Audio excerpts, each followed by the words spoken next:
Mother of all paradox revelations sinks Senate healthcare bill.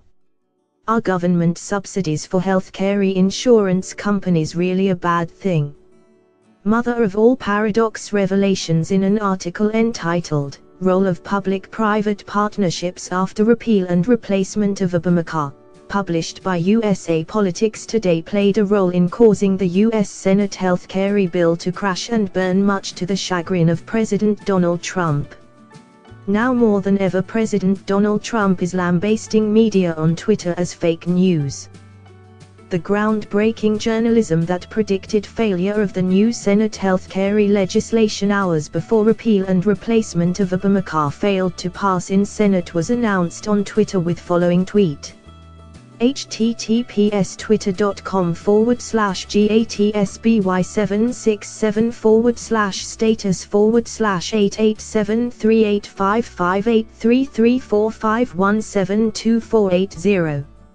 Mother of all paradox revelations may sway Senate to accept Rand Paul's view. Healthcare bill needs to be revamped. https://ja870jpush. In a direct telepathic link, President Trump laments, "This reporter can't even get his facts straight." President Trump further explains John Dickerson interviewed Kentucky Senator Rand Paul on CBS Face the Nation, not on NBC Meet the Press, referencing an error in the story. Furthermore, President Trump vehemently denied having any type of telepathic link with anyone in the media and called the assertion fake news. Healthcare leaders cry out, "Don't cripple our industry, Mr. President." As a true conservative patriot leader in tradition of Ronald Reagan, President Trump should be jubilant that the watered-down, diluted Senate repeal and replacement healthcare legislation failed to pass in the Senate. Groundbreaking journalism by this keen USA Politics Today freelance writer prevented Senate passage of liberal healthcare law disguised as conservative legislation. Failure of the liberal healthcare law disguised as conservative legislation opens the door to allow Senate passage of ultra-conservative healthcare legislation. But, are government subsidies for healthcare insurance companies really a bad thing? Healthcare insurance companies make life and death decisions every day. The healthcare insurance industry is unique among markets. The healthcare insurance industry is unique because the healthcare insurance industry sets a fixed calculated monetary value upon human life when making life and death decisions while managing healthcare. The healthcare insurance industry provides a service of managing healthcare for industrial players throughout the private sector business market. Since managing healthcare involves immense risk of life and death decisions, it requires a savvy health insurance company CEO to confront market forces in such a way as to make a health insurance company profitable. Hence, in past years, Republicans have engaged in a practice of allowing government tax deductions based upon salaries of healthcare insurance chief executive officers, as referenced in the freelance article, Role of Public-Private Partnerships After Repeal and Replacement of Obamacare. Industry players or members that comprise organizational infrastructure of healthcare corporations choose not to establish in-house managed care for their own company because managing healthcare involves immense risk of life and death decisions. Hence, direct investment and philanthropic support of hospitals and other medical institutions is stymied by health insurance companies as middlemen. As outlined in my freelance article, Role of Public-Private Partnerships After Repeal and Replacement of Obamacare, currently published on USA Politics Today.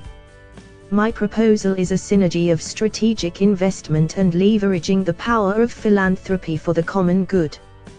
Healthcare insurance companies as middlemen may be absolutely necessary to perform a vital service of managing healthcare. Oftentimes, big problems require bulwark of a huge federal aggregate infrastructure to satisfactorily address costly immense risk of life and death decisions regarding managing healthcare. Smaller companies, groups, and associations administered on the state level may not have the financial resources to address immense risk of life and death decisions. Why is the healthcare issue so important? During this historical epoch characterized by an accelerated rate of scientific progress and technological returns, debate about healthcare has direct implications about intrinsic value of human beings and contributions by individuals over course of a lifetime. Contributions to the workforce over course of a lifetime cannot be easily dismissed and serve to make responsible citizens invested partners with society at large. Inflationary and deflationary pressures as a consequence of change in healthcare policy should not wipe out investment savings of middle-class American citizens.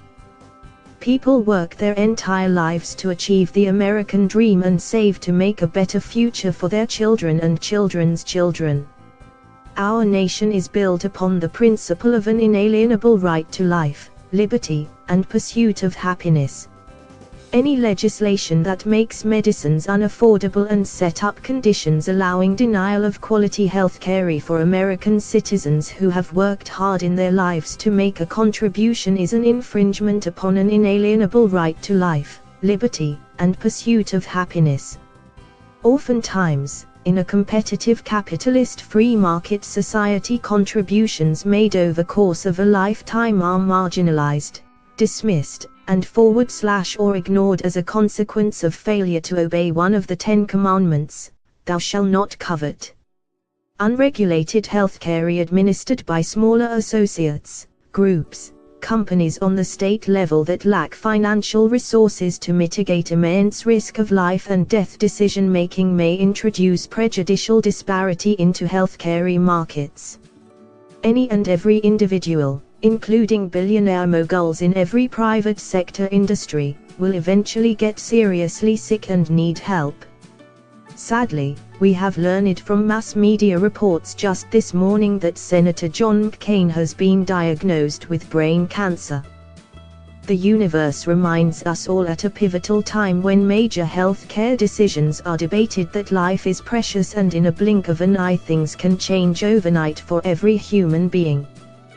Kentucky Senator Rand Paul's concern that excessive federal-level government subsidies for insurance companies gives the federal government an inordinate amount of power and control over lives of private citizens is valid and should not be easily dismissed.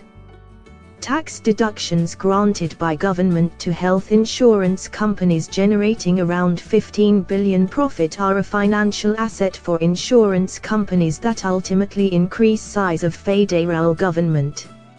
Although tax deductions is loss income for federal government on financial statements, partnerships with private sector insurance companies is a financial asset that ultimately increase size and scope of federal government agencies. Conservative Republicans generally favor limiting power and control of government agencies over private lives of citizens. As reiterated from content above in this. As a true conservative patriot leader in tradition of Ronald Reagan, President Trump should be jubilant that the watered-down diluted Senate repeal and replacement healthcare legislation failed to pass in the Senate. Groundbreaking journalism by this keen USA Politics Today freelance writer prevented Senate passage of liberal healthcare law disguised as conservative legislation.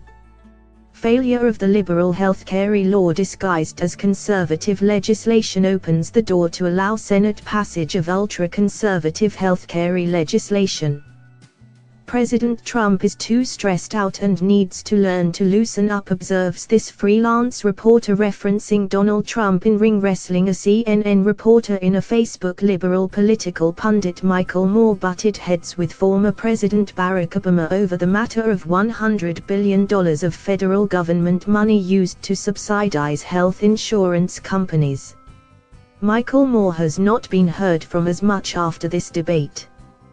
The article, published by the reputable fact-checking media company, PolitiFact, entitled "Michael Moore, Obamacare Sends Over $100 Billion Annually to Insurers," is referenced in my freelance USA Politics Today article, Role of public-private partnerships after repeal and replacement of Obamacare at following URL addresses.